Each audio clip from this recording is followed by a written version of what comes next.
But a lot of investors have come in and bought this energy transition story, and you're seeing funds do 100% within a year. These companies, there was so much euphoria in markets that managing a balanced ESG portfolio, many managers I think got swept up with potentially taking a lot of risk on these names. What we're trying to do within our ESG portfolios is have that quality lens throughout, have a book of diversified themes, which essentially are all contribute to a sustainable economy, but encompass a lot of different sectors and industries. We've got a Schroders Sustainable Value Fund, which is not looking at those mega cap tech names which are trading at price to earnings ratio of 100. They're looking at high quality businesses which are transitioning their business models to be long-term winners within a sustainable economy, but they're not overvalued. They're cash generative today, and that's what we're trying to achieve in our ESG portfolio specifically.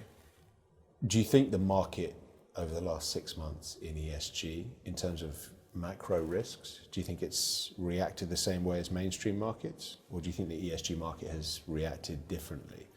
To start with, we've seen our best performing fund was our US Sustainable Growth Fund, which is very much tied into that mega cap growth and tech story. It's got a quality lens, so it's not at the heights of some of the high growth funds of this year, but I think that's helped with some strong returns this year.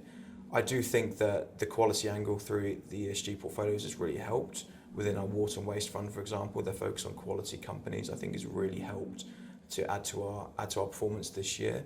I'm interested about high quality, because high quality in the non-sustainable space, in the mainstream space, means something. But what's a high quality company in 2023 look like within the sustainable ESG green space? I think it's all about a sustainable business model, and sustainability is linked with ESG, environmental and social governance.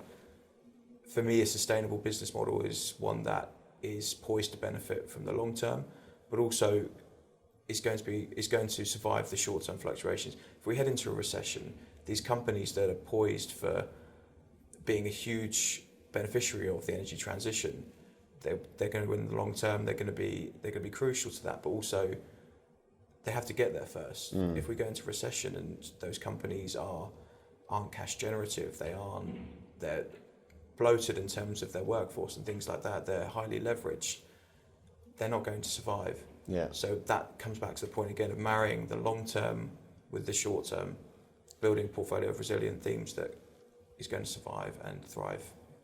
Do you think over the short term we're moving into a new environment? We're moving into a higher interest rate environment. We're moving into an environment where potentially inflation might not get back to 2% anytime soon. How's the portfolio positioned to deal with that? How is our sustainable world, our ESG portfolios, how are they structured to deal with a new environment of higher inflation? So in the last couple of years, TAM have implemented a barbell approach between growth and value investing with quality threaded throughout.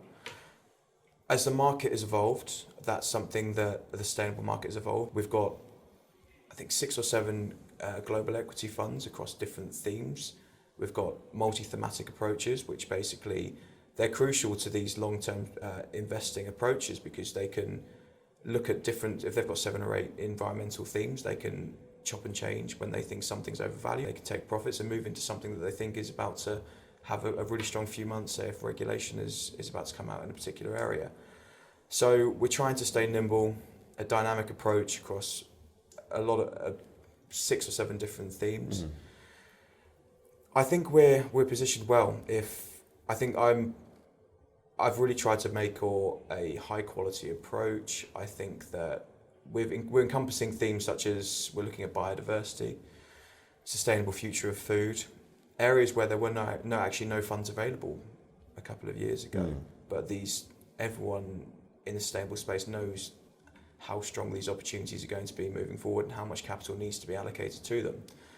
So now we're at a point where I can do a fund search and have some really strong funds that I can choose between, and I can be confident that they're going to carry out the way that we want to invest, high quality, and benefit from the long-term theme.